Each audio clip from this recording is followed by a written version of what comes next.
오늘 우리에게 주신 하나님의 말씀은 사무엘상 14장 24절에서 35절까지의 말씀입니다.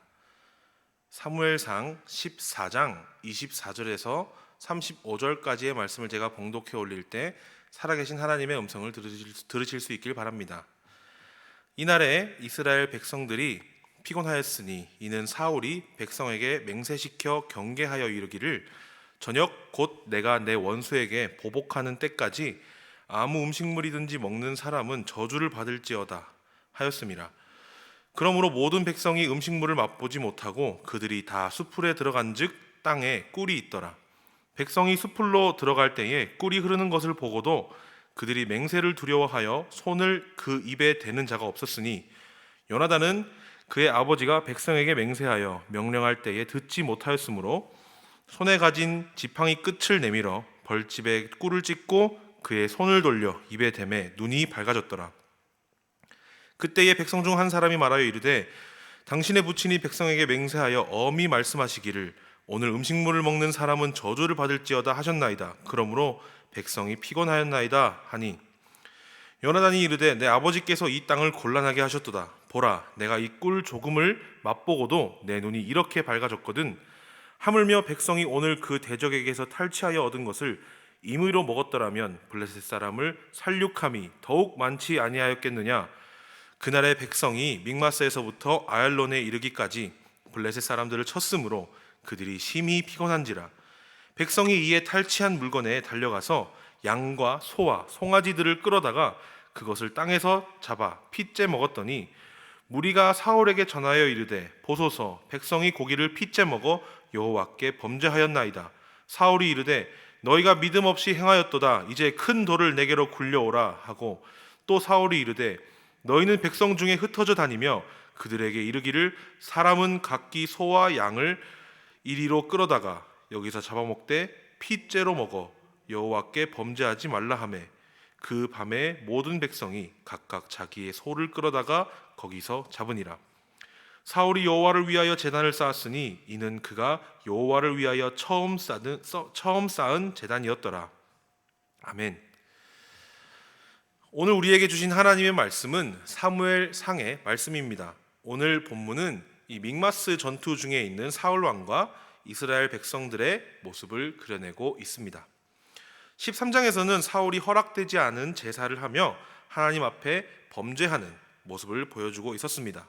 결론적으로 사울이 성공적인 왕은 아니었기에 또한 다윗과 비교되는 그런 부분이 있기 때문에 사무엘상은 사울의 긍정적인 모습을 많이 그려내고 있지는 않습니다. 그러나 오늘 본문에는 사울의 부정적인 모습과 함께 긍정적인 모습을 표현하면서 하나님의 사람이었던 자가 어떻게 멸망해 가는지를 알려주는 본문이기도 합니다. 먼저 구조를 함께 살펴보겠습니다. 24절에는 사울의 맹세에 관한 내용이고 25절부터 30절까지는 지친 백성들에 관한 내용을 묘사하고 있습니다.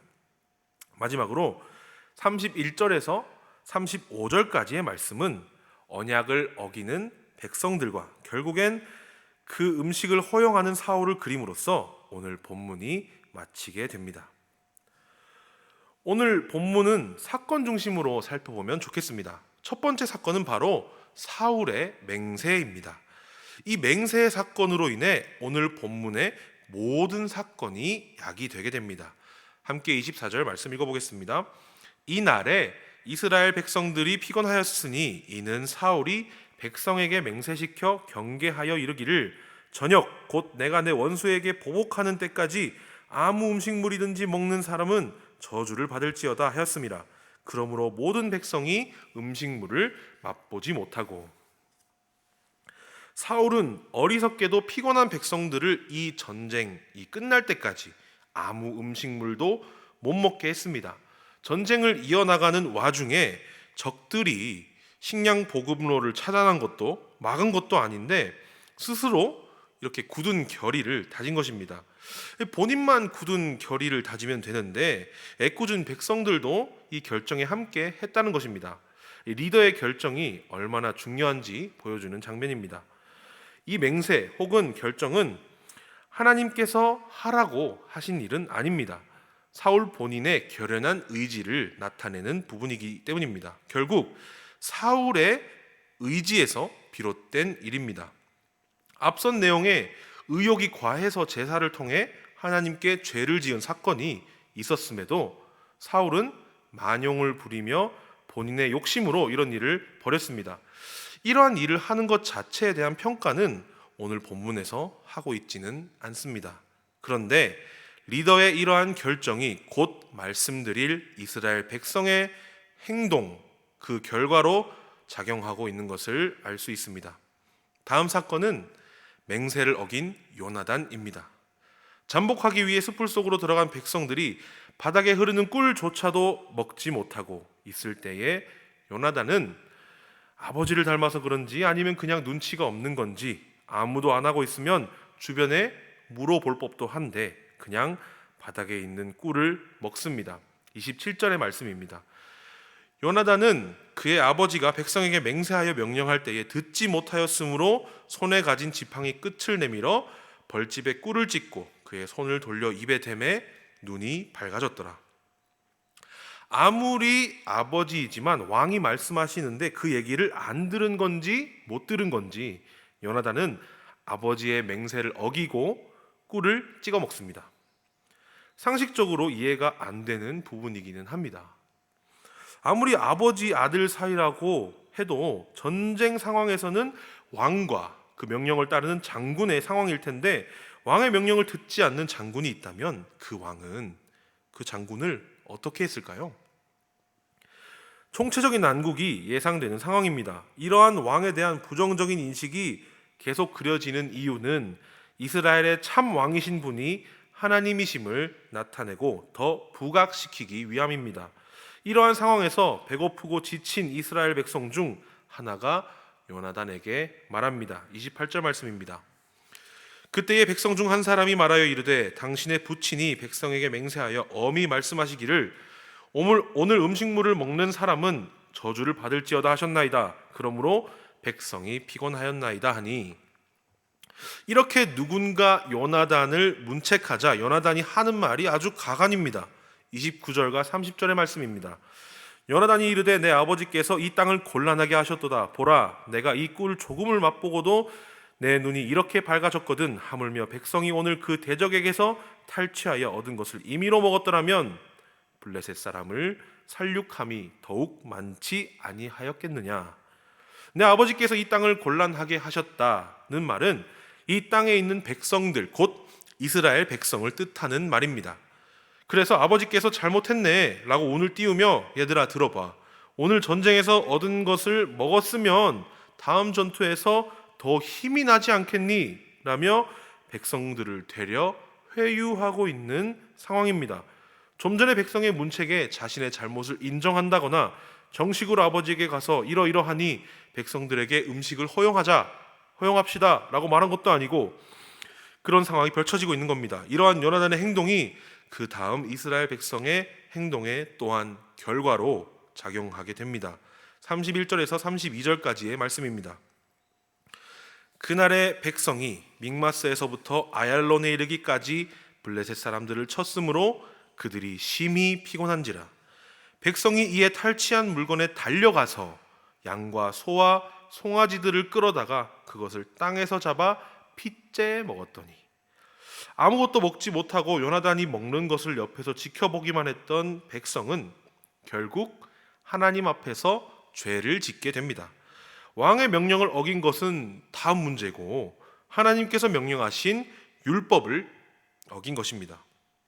창세기 9장 4절에서는 그러나 고기를 그 생명되는 핏째 먹지 말 것이니라 라고 말씀하셨고, 레위기 19장 26절에서는 너희든 무엇이든지 핏째 먹지 말며 점을 치지 말며 술법을 행하지 말며 라고 말씀하셨습니다.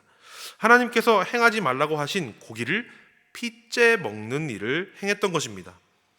사울의 과욕으로 인해 생긴 참사였던 것입니다. 여기까지만 보면 사울의 잘못한 일들만 적혀 있는 것 같지만 그 다음 내용에서 사울에 대한 긍정적인 부분도 함께 찾아볼 수 있습니다. 33절에서 35절까지의 말씀입니다. 무리가 사울에게 전하여 이르되 보소서 백성이 고기를 핏째 먹어 여호와께 범죄하였나이다. 사울이 이르되 너희가 믿음 없이 행하였도다. 이제 큰 돌을 내게로 굴려오라 하고 또 사울이 이르되 너희는 백성 중에 흩어져 다니며 그들에게 이르기를 사람은 각기 소와 양을 이리로 끌어다가 여기서 잡아먹되 핏째로 먹어 여호와께 범죄하지 말라 하라 하매 그 밤에 모든 백성이 각각 자기의 소를 끌어다가 거기서 잡으니라.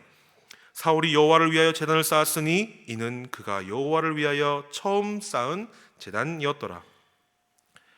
사울은 여호와께 범죄한 백성들에게 믿음이 없음을 훈계하며 백성들에게 율법에 맞게 음식을 먹을 수 있도록 허용해 주었습니다. 마지막 3절 35절에서는 여호와를 위해 제단을 쌓았다고 했는데 그 첫 제단이라고 말씀하셨습니다. 이 말은 하나님을 위해 쌓은 제단이 한두 개가 아니었음을 말씀하고 계시는 겁니다. 사울의 이러한 맹세가 어떠한 결단 때문이었는지 또 어떠한 생각에서 나온 것인지 오늘 본문은 말씀하고 있지 않습니다. 또한 그 맹세 자체가 어떠한 선악의 구분이 있음을 짚어내고 있지 않습니다. 그 말은 사울 본인이 백성들의 피곤함과 배고픔을 다스려야 했다는 말로 살펴볼 수 있습니다. 리더의 결정으로 인해 함께하는 모든 구성원들은 그 공동체의 운명을 함께합니다. 그래서 그 리더의 결정이 가치 중립적이라면 성경은 이를 허용하고 있는 것입니다. 그러나 리더의 어리석은 판단으로 인해 공동체 전체가 하나님 앞에 더 큰 죄를 지을 수 있음을 짚어내고 있습니다. 또한 참된 리더, 곧 왕은 하나님밖에 없음을 살펴볼 수 있었습니다. 새로운 한 주를 살아가는 저와 여러분이 우리의 참된 리더이신 왕 중의 왕이신 하나님의 말씀에 순종하며 영적 전쟁에서 승리하는 한 주를 살아낼 수 있기를 주님의 이름으로 축복합니다. 기도하겠습니다. 사랑이 많으신 하나님 아버지, 감사합니다. 말씀을 통하여 우리의 참된 왕이 오직 하나님이심을 알게 하심 감사를 드립니다. 그러나 우리는 연약해서 살아가는 삶 동안 하나님의 말씀을 지키지 못하고 살 때가 있습니다. 우리를 불쌍히 여기시고 하나님의 은혜를 베푸셔서 우리를 용서하여 주시옵소서. 말씀을 통하여 알게 된 것들을 그저 머리에만 두는 것이 아니라 우리의 삶으로 살아낼 수 있는 힘과 용기를 허락하여 주시옵소서.